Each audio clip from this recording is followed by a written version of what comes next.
This podcast contains sensitive topics and discussions. Listener discretion is advised. When a U.S. Marshal's new wife becomes the target of an online predator, his ex-girlfriend quickly becomes the prime suspect. This is the Michelle Hadley story.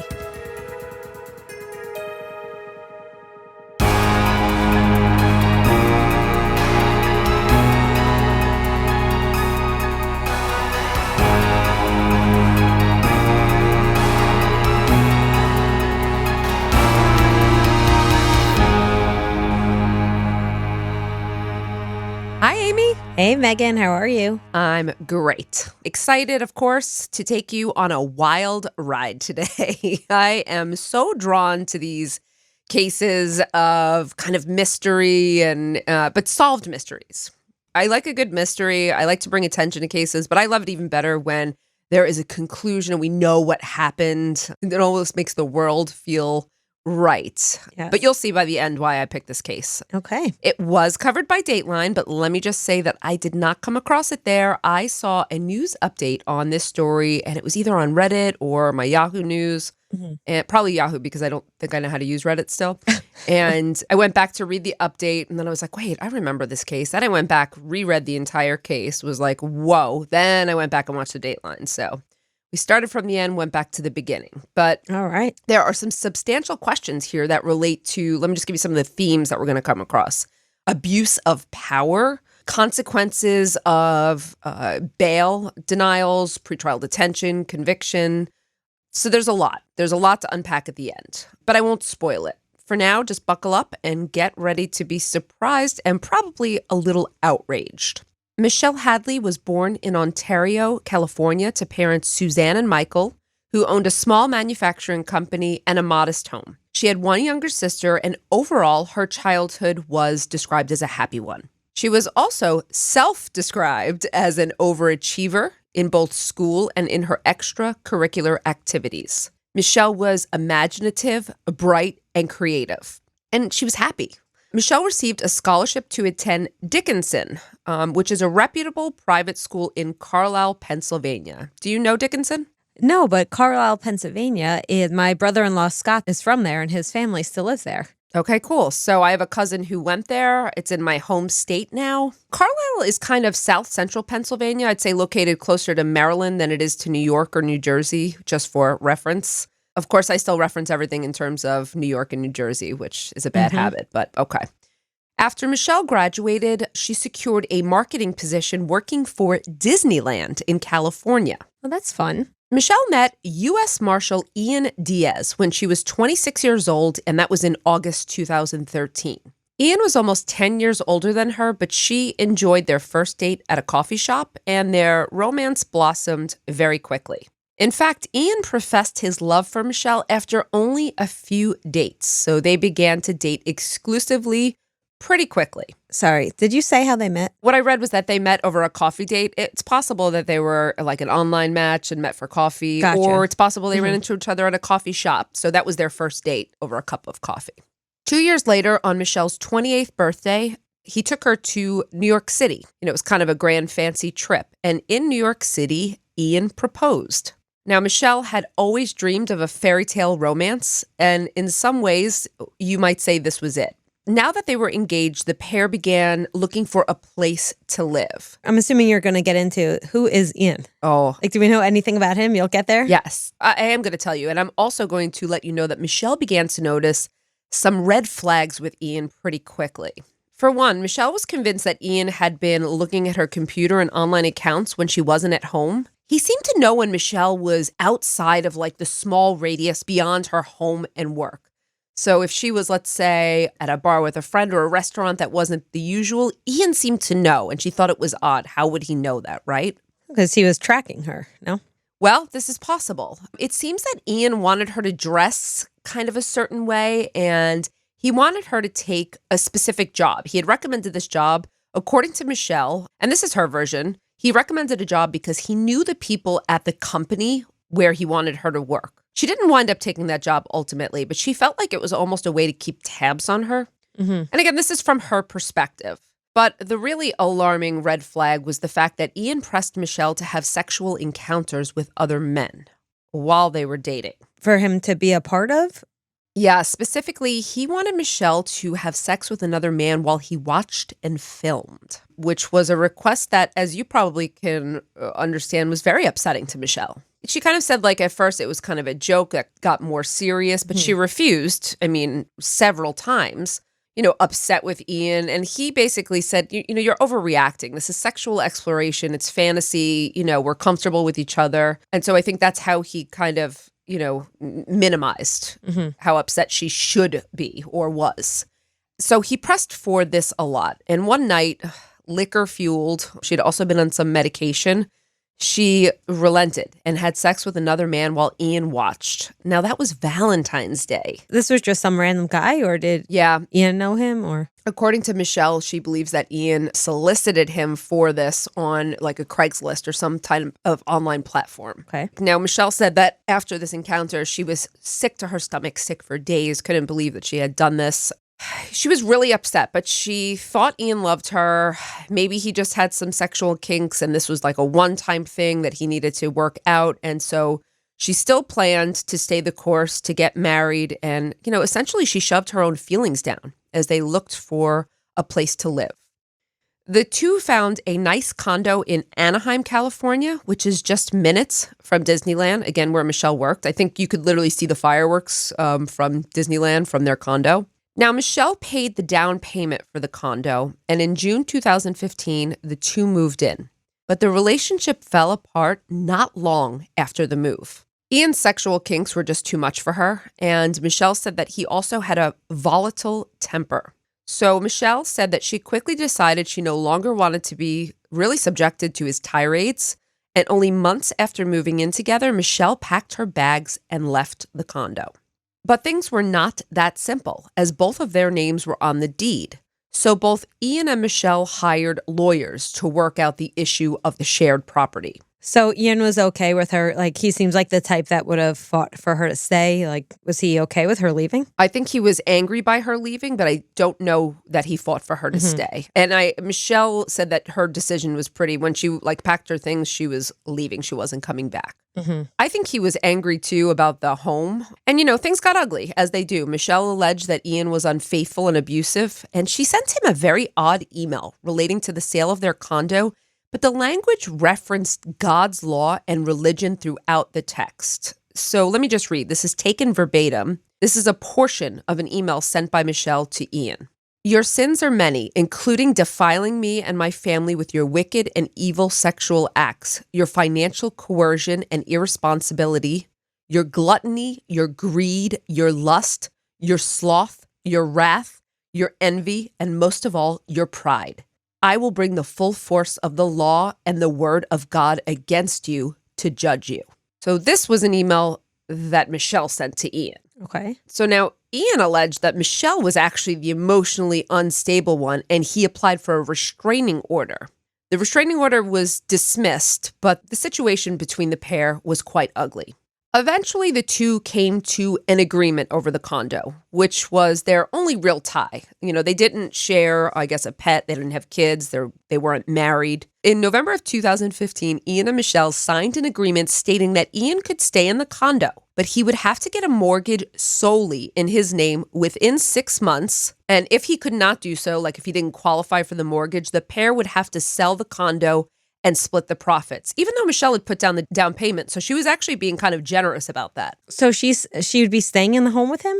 No, she vacated. Oh. So he would have to pay the expenses and then qualify for his own mortgage. So she was giving him time, 6 months to qualify for, put it in your name and we'll be done. So Meghan, it sounds like Michelle was very religious. Do we know if she was? I think she was more religious than, let's say, he was.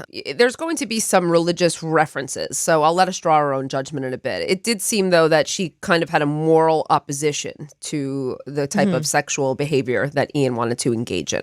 So at this point, the matter was settled. There was the ugliness, the emails, but their lawyers came to an agreement, and it seemed like it was done. According to Michelle, once the agreement was signed, she felt relieved, and she began to move on with her life. She began dating again, and she also started an MBA program at Chapman University. And Ian moved on romantically as well, meeting and very quickly marrying a woman named Angela. So not long after the marriage, this is now Ian and Angela Diaz, Angela found out that she was pregnant, and she and Ian were seemingly very excited to welcome their first baby. This was within months, just so you know, of Michelle moving out. It was very quick. So it seemed that all was well, but the peaceful times did not last long. Ian and his new wife, Angela, lived in the condo. Ian was still residing there, and he was still within the 6-month time that he had to get, the condo transferred to him. But just as the deadline for the condo sale or change of mortgage was approaching, something else happened that would change the course of their lives. Angela began receiving nasty emails from someone named Jason Ray. In one of the emails, there was a biblical reference telling Angela that Ian did not love her, that she was his Eve, while Michelle Hadley was his Lilith. I'll explain. There's a biblical legend in Jewish Christian theology that Adam's first wife was not Eve. It was a woman named Lilith who chose to leave Adam over sexual differences. Eve became his second wife, but her choice to eat from the tree of good and evil got the couple banished from the Garden of Eden for disobedience, and he forever blamed her. So that's the reference back. I'm assuming nobody knows who this guy is. Well, while they were signed Jason Ray, the biblical references were very close to the language from the strange email that Michelle had sent Ian during their breakup. And if I recall, I read you one portion, but I believe there were 2 emails. So there was some similar, language, again, referring to biblical figures. And the violent language escalated with each email. But May 31st of 2016 was the apex, as they threatened Angela's life and the life of her unborn child. So this really came to a head with a nasty barrage of emails on May 31st, 2016. I'm going to read you some of the messages verbatim with some of these dates, okay? May 29th, quote, "I hope you are scared to death tomorrow. Be prepared. Don't sleep. We will steal your child and we will watch as it dies. You are a piece of shit, and I hope to God you burn for what you've done to us." May 31st. "You deserve nothing but a life of lonely torture. I have ways to hurt you. There is no place you will be safe anymore." 2 more emails. June 1st. "You might be beautiful, you might be the one he married, but you are still a sinner and must be punished. I will make sure you are reminded of your place by force." Finally, June 2nd. "I know you are leaving work. I watch as you walk. Let's play a game." I'm so confused. So is the insinuation here that this is Michelle? Yes, the insinuation is that it's someone who feels that, Michelle was his true rightful partner and that, Angela is sitting by taking her place. And the threats are directed at Angela. And because of some of, I guess, the religious underpinnings, there is some assumption that it's Michelle. I'm assuming Angela went to the police. Yes, at this point, Ian and Angela decided it was time to seek help from law enforcement. So they visited their local police department on June 1st, 2016, and sought a restraining order against Michelle because they believed that it was her. When this restraining order was served, Michelle said she was surprised. And she admitted that she had sent some hateful emails to Ian, those biblical ones, and a few others because she was angry. But she claimed their religious underpinnings were in response to the trauma she experienced at his hand. She also said that she never sent Angela Diaz any emails. Well, it's pretty simple to figure this out. Don't we just need to track the IP address? And that can take a little bit of time, but yes, but maybe it wasn't her. Angela continued receiving digital threats, and only 3 weeks after Michelle had been served with this restraining order, the police came to Michelle's home and seized her phone and her computer to check her accounts, exactly as you just said. Okay. Much to her surprise, Michelle Hadley was arrested for violating the conditions of her restraining order. Why would they fine? Because they said she was making contact with Angela. She wasn't supposed to contact her. So that means they found evidence on her phone and her computer? No, well, remember, she's being arrested before they've really processed this evidence. I think there was some initial evidence, like it appeared as if that was being sent by her. But as you know, they had to do a deeper dive, look at IP addresses. There's a bigger trace. So I think they might have jumped the gun a little bit, or maybe they didn't. Michelle's parents posted her bail the next day. It was not particularly high, but this situation was about to escalate, and the evidence would show a much more dangerous plot. While Michelle was out on bond, the police were digging deep into this complicated investigation. You have to have computer forensic specialists. And what they found was even more disturbing than just direct threats from Michelle to Angela. They found that Angela Diaz had answered ads on Craigslist of someone seeking a partner to fulfill a rape fantasy. We've heard of this before, Amy, but apparently this is a whole category in itself for people who wish to engage in this mutual type of sexual encounter. As the police investigated, it looked like Angela had answered several of these ads saying that she'd be happy to partake in these fantasies. And her response included her home address, and that was the condo that she shared with Ian. The problem was, as Angela said, she never actually answered any of these ads. But men began showing up at the Diaz home. Angela and Ian contacted the police to report this activity, but it soon escalated even further. One night, Angela called 911, alleging that a man who'd shown up at her door physically attacked her in an attempt to sexually assault her. This is terrifying. Was Ian home? This is terrifying. When the police responded, Angela was distraught, crying. Her shirt was torn. She had marks on her neck, and she seemed scared to death.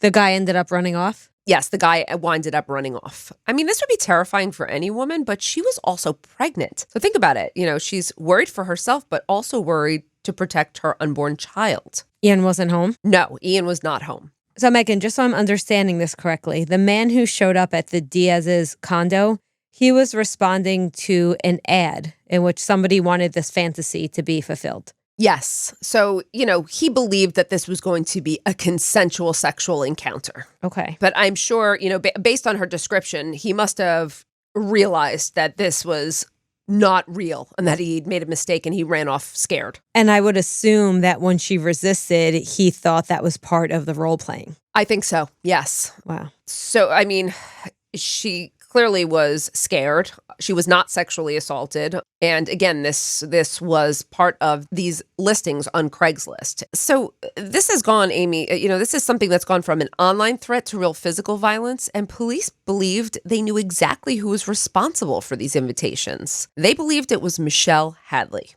who was placing these ads. Okay. They believed that she escalated from sending the emails to posting the Craigslist ads. And one could argue that there's some motive behind this. Michelle and Ian were still kind of fighting over the condo issue. Remember, they had settled it by this point, though. It was July, and the bank had not approved Ian for a mortgage, and therefore he was supposed to move out, and the condo was supposed to be sold. It also seems that Michelle is the one who ended the relationship, so why would she be wreaking havoc on her ex-fiance's new wife when she's the one who ended things? That's a good question. Yeah. Well, she was very angry with him, remember? So, she ended it, but she was angry. And you have to remember also, this is her condo that she put a down payment on, and now they're living there, and it's 6 months in, and he's not leaving. In fact, he made it clear to Michelle that he had no intentions of going anywhere, that him and Angela were staying. So Michelle, at this point, filed a breach of contract violation. But as she's filed that paperwork, I think it was like right the day of or the day after, another man was invited to attack Angela, who was terrified and who went into hiding at this point. Michelle was arrested again for stalking and attempted rape, and this time she made the press. Her bail was set at $1 million, and she faced a serious sentence of up to life in prison. Well, what evidence do they have other than circumstantial? You're going to have to hold on for that, but I'm getting there. It's a great question. How is she being charged? What's the evidence here? At this point, Michelle's in really a predicament. She's in jail. The bail is $1 million. So essentially, her parents would need to come up with $100,000 in cash, 10%, to post the bail. Now, according to her parents, they had this money, but they had to make a choice because this is all they had. Do they spend this money on Michelle's bail, or do they spend it on a good lawyer to help Michelle fight the charges? This is a really tough decision, and one that Michelle and her family made together, and their choice was that they chose the lawyer. Michelle agreed this was the best move for her, even though, she was in for a rude awakening in jail.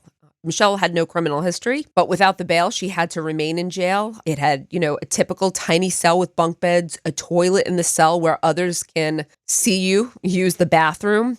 Michelle was terrified, and in an interview, she said, "I stuck out like a sore thumb." She was also labeled as a sexual predator, which is not good in any type of carceral situation.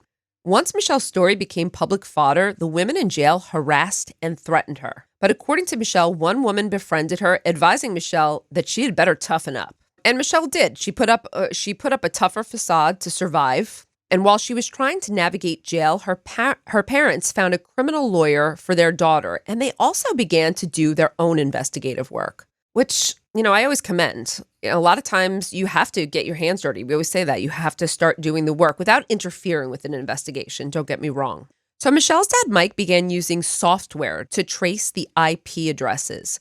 He was trying to figure out where the origin of these harassing emails, what was the origin, where did they stem from? Because he firmly believed in his daughter's innocence. Michelle said that she did not do this, and Mike supported her. Both of her parents did. He and his wife began assembling this information, creating spreadsheets to try and trace the origins of these addresses, because they figured, if we can trace them elsewhere, or if we can trace them at a time where Michelle could not have possibly been near a computer, this would show that she wasn't the sender. As far as the detectives were concerned at this point, this was an exercise in futility by parents who were just in denial. But her lawyer, Michael Justy, said about this case, quote, "This is the reason you become a lawyer." So with her parents' help, the team got to work to defend Michelle. And what would they find? Well, they began to find some inconsistencies in the times and dates the emails were sent and with Michelle's location. Are they also looking to figure out, I'm assuming that they believe that the threatening emails is the same person who was posting the Craigslist ads. They did, yes. But they were just trying to they were beginning with the emails from what they could trace. And they had this information available to them. So when I said they found inconsistencies, let me just give you an example. When one email was sent, Michelle was giving a final presentation at Chapman for one of her classes. So she wasn't on her phone or her computer, and there were witnesses to this. So this is not like a smoking gun per se, but it is, they're kind of building or trying to disassemble the evidence here. That being said, the prosecutor's forensic team, their computer forensic team, was also having a difficult time tracing these messages to Michelle's devices and locations. At this point, both sides were kind of at an impasse. And the district attorney agreed to release Michelle from jail wearing an ankle monitor while they continued to investigate because they weren't really finding the evidence they needed to build this case. So after 88 days in jail, a relieved Michelle was allowed to go home with her parents. And soon enough, Michelle got some good news. Not long after her release, the district attorney informed Michelle that their investigation revealed quite the surprise. The emails had not come from any of Michelle's devices. So this meant, after all of this, Michelle was completely in the clear with charges dropped. But the burning question is, if not Michelle, who was terrorizing Angela and why? Can I guess? You can sure guess. I'm thinking it either had to be Ian or she was somehow doing it herself, which seems strange, but maybe there's some motive for her to be. All right, well, let's hold on to that. The police collected a lot of digital information, and after analyzing it, they did catch a break. The police could see that almost all of those ugly emails were coming from Angela and Ian's condo. That's right, the same condo that Michelle owned and that Ian was supposed to be moving out of and selling. So this was quite a shocker. The police were totally thrown on this one. But here's the question then, which is kind of one that you asked, you posited, was it Ian? Was it Angela? Or was it both of them? Well, remember, Ian was U.S. Marshal too, a federal agent. So the police had to go back and investigate every report filed by Angela, every call, all the surveillance they could get their hands on, everything. They had to start from scratch. And it seemed that Angela's stories about being attacked seemed to fall apart once they were put under, the microscope. How so? Well, they looked at the surveillance around their condo and they couldn't see any strange mail or mail coming from or going to Angela's condo when she made those reports. And, Amy, when they checked out Angela's background, they made some unsettling discoveries. Angela appeared to have a history of fraudulent activities, which included faking a cancer diagnosis at one point. That reminds me. Yeah. Go ahead. Sorry. I immediately thought of, and what did you immediately just think of? Scamanda. Scamanda. Our new favorite podcast. Yes. Yes. So the Scamanda was the podcast that, focused on Amanda Riley's fraudulent cancer scheme. So I was like, oh my gosh, this is, I didn't realize this was something people really did. Yeah. And guess what? Here's another bombshell. It seemed that Angela was never pregnant. That was also a lie. Why? Although I don't know how they discovered that, but her pregnancy was not true. What is her motivation for lying about pregnancy? And did Ian know she was lying? That's the $1 million question. So was he lying too? Were they both trying to make her more of a victim? If she's pregnant, that she's a more vulnerable victim? It looks worse. I'm scared for my pregnant wife. Perhaps. In the end, when the computer forensics team was finished, they concluded that the threatening emails had been sent from Angela's phone to Angela's email address. So they have Angela as the perpetrator for sure. Well, Ian could have been using Angela's phone. Okay. Well, Angela Diaz was arrested in 2016, but at that point, no charges were filed against Ian. Angela was the perpetrator, and the district attorney held a press conference announcing that Michelle Hadley was an innocent victim of a diabolical scheme. I'm dying to know if Ian knew about any of this. I know. I'm making you wait, but we're getting there. We're almost there, I promise you. So Angela Diaz pled guilty to several charges in 2017, including false imprisonment, perjury, and forgery, for which she received a 5-year term of incarceration.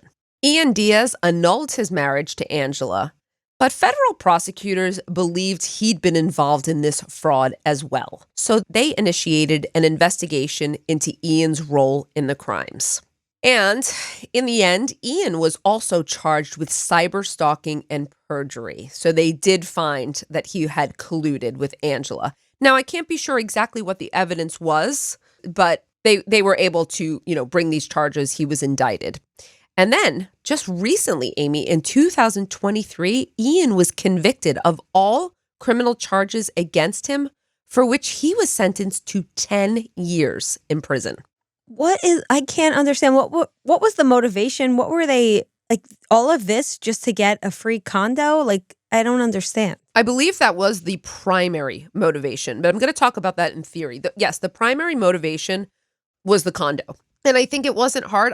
I would bet that Ian had this idea that he wanted to stay. Angela has a history of fraud. So the two of them together justified, this fraud that they're going to commit. And, he couldn't get a mortgage in his name. I'm sure she couldn't, but it was a good life over there. And so, yeah, it seems to us, this seems very hard to imagine, especially knowing that Ian was a federal agent. And I wonder why he seemingly didn't qualify as well. What was his history that he couldn't get a mortgage? And why couldn't they live somewhere else? All these questions. But yeah, the condo seemed to be the primary motivator. So in the end, you have Angela serving a 5-year prison term, Ian serving a 10-year prison term. And in addition, Michelle Hadley filed a civil suit against Angela and Ian, but also against the city of Anaheim. The suit against the city alleged defamation and false imprisonment, with Michelle claiming that this case was about officers protecting Ian as one of their own, and of course blaming the crime on the, quote, hysterical and crazy woman. Mm-hmm. We've heard that before. Yeah, you have. And they did. They sided with Ian right away. And Ian made comments to the police about Michelle being unstable. She's crazy. You better lock her up now. So yeah, they were very quick to assume that Michelle was guilty. The city eventually settled with Michelle, paying her $1.7 million in damages, though the city claimed, and they still do, that they had probable cause and reason to arrest Michelle. And they also say, look, we were also instrumental in exonerating her. We let her out, we investigated, and we helped exonerate her. Mm-hmm. Ian and Angela also reached settlements with Michelle. The amounts are undisclosed, or I just did not come across them. I doubt they can pay very much. Incidentally, the news of Ian's conviction came on the day Michelle gave birth to her first child, a baby girl. So despite her wrongful charges and imprisonment, Michelle currently has a successful career, and she helps raise money for domestic violence shelters, hoping that she can help other survivors and give them hope. Michelle has healed and moved on, but she says that she will carry this with her for the rest of her life, which I have no doubt about either. So how did this all happen? You asked, like, what was the motivation? Is this really all about a condo? Well, is it or is it not? Remember I talked about those red flags from Ian? What were some of the things that I discussed earlier? Do you remember? Well, yeah, Ian's sexual fetish that she was not comfortable with, that she felt like she was forced into. Yes, for sure. And I do think she was coerced into it. But there were also, remember, she felt like he was controlling her. Oh, and she felt as if he knew where she was at all times. Yeah, she felt like he was keeping tabs, kind of telling her what to wear, what to do, sort of. She said that he had a temper and that he was controlling. So I think, to be honest, that Ian's an abuser from what I've heard. I think in several ways he's abusive. And I think coupled with this position, his position in law enforcement, I think we're talking about control balance theory possibly here. What do I mean? Well, control balance is all about the control that one has in their life, one they have control over, and like control they're subjected to. So too much power is not a good thing. Too little power can lead, both can lead to crimes. And I think what we're talking about here is almost Ian had a control surplus. I think he had too much power and he had no problem abusing this power. And I think he wanted Michelle, I think he wanted that condo, but I also really believe that he wanted Michelle to suffer. And I think these are crimes of greed that are not atypical of people who abuse others and who abuse power. Do you think you could possibly see that? Or do you see something else when it comes to Ian? No, I think that's correct. And I think he also thought he was above the law because being a federal agent, he probably thought there's no way they're ever going to think I did this. That's what I mean by the control surplus, which is why some of these people, like, the corporate greed crimes, those people who believe they're untouchable, I think that was it. He just mistakenly thought he could do what he wanted. So like a false sense of power. Without knowing everything about his childhood, it's really hard to always assess. But I think that, his position, and he was a domineering, controlling, I think abusive guy. And I do think he wanted to hurt her. I think he enjoyed that. Now, Angela, she's got a serious criminal history of fraud. So I don't think this is a huge stretch for her. She was already enmeshed in a criminal lifestyle. And so I think she just saw this as another way to attain, I don't know if it's strain theory, but for her, it's criminal lifestyle to achieve financial gain. I mean, that's what her history of fraud seems to indicate. And, it's almost the story of birds of a feather flock together when these two met. Yep. I think we see that a lot when we have couples that commit crimes together. It's like if they each found a partner that was not criminal, it's possible they could have went on a different trajectory. But because they found each other, it's like the perfect storm. Yes, that's exactly what I think. Now, turning to the criminal justice system, well, this is a very complicated question with a very complicated answer. Did it get it right? Well, from the start, Michelle was presumed guilty, arrested, subjected to the booking process, bail, and then she spent 88 days in jail. Now, there may have been some probable cause, but it wasn't much, and I don't think it was conclusive. Was it really fair that she was subjected to 3 months in jail?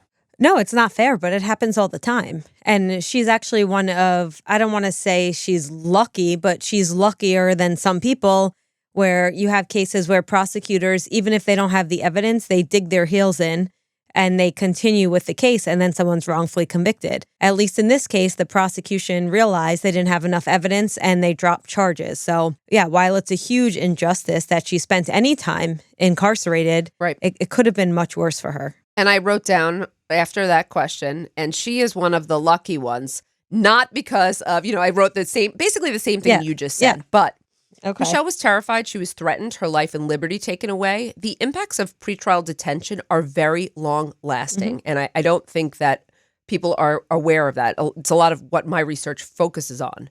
And as you said, she was one of the lucky ones, but remember also, she had to, when she was applying for jobs, she had to explain her false arrest and imprisonment in certain cases. It's a devastation. I'm glad that she was exonerated. I'm glad she won her civil suit. And look, the real assailants were caught and punished, but I can't see this as clear justice. I do hope in this case it serves as a cautionary tale to law enforcement, some of those who investigate these cases. I don't expect everyone to understand the complexities of cybercrime. It is highly complicated, and if you are not specific to cybersecurity, it's hard to untangle, and it takes a while. It's certainly not like, witnessing a robbery or a theft, right? Mhm. Something immediate that happens. This is very complicated. And I can assure you I don't understand it, but I do expect that we have to evolve our understanding of these crimes and perhaps understand that more due diligence is necessary before making an arrest. No, I think that's a valid point. And I'm actually teaching, well, actually, this past summer, I taught white collar crime for the first time. And there was a chapter on cyber crimes. And it also talks about how there's jurisdictional issues a lot. Because when a crime is committed, if there's a crime committed in, Monmouth County, then it's clear who has jurisdiction. But if you have a crime committed, a cyber crime, it's a little tougher to, who's investigating it. There's so many different organizations that could take jurisdiction of it. That's another issue. And I think this case also brings up the point that we see in a lot of cases. It's supposed to be innocent until proven guilty. And time again, we see guilty until proven otherwise. Yeah. And I think that's the big issue is I don't think they had probable cause from the beginning. And that's No. the big issue here. No, I agree. The laws on cybercrimes are somewhat new and they are complicated, but we're going to have to evolve investigation skills and procedure to keep up with that, to keep up with evolving crimes. Yeah. It's not an easy task. And I will say here that the true blame lies with the true perpetrators who thankfully are being punished for their crimes. And we commend Michelle and others for speaking out about their experiences to help others as they might navigate this process. All right, so that's where we are for today's episode. Again, you see how I picked these ones also that tend to be these online schemes. I have no idea why I'm so drawn to them, but they're so interesting. I think that's what it is. They really are interesting. I'm so glad that this one was solved. All right, well, we thank you everyone for joining us today, and we will catch you next time on Women in Crime. Women in Crime is written and hosted by Meghan Sachs and Amy Shlosberg. Our producer is James Varga, edited by Jose Alfonzo. Music composition is by Desert Media. If you enjoy the show, please remember to subscribe and leave a review. You can also support the show through Patreon, where you can get access to additional ad-free content such as virtual happy hours and an extra full-length episode each month. For more information, visit patreon.com/womenincrime.